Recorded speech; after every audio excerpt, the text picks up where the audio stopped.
यात्रेनिमित्त मी माझ्या माहेरी आले होते वरवणला। इथे दरवर्षी कार्तिकी पौर्णिमेला महादेवाची खूप मोठी यात्रा भरते।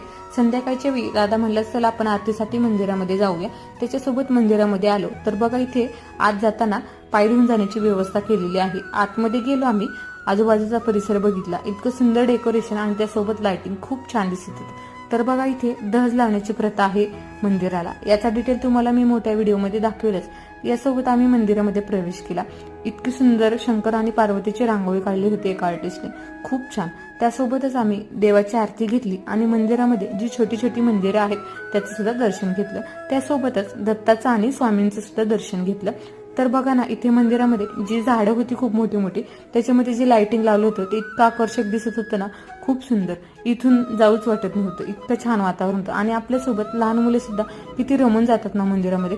त्यानंतर आम्ही मंदिरामध्ये सगळीकडे फिरलो आणि घरी निघालो। चलो बाय।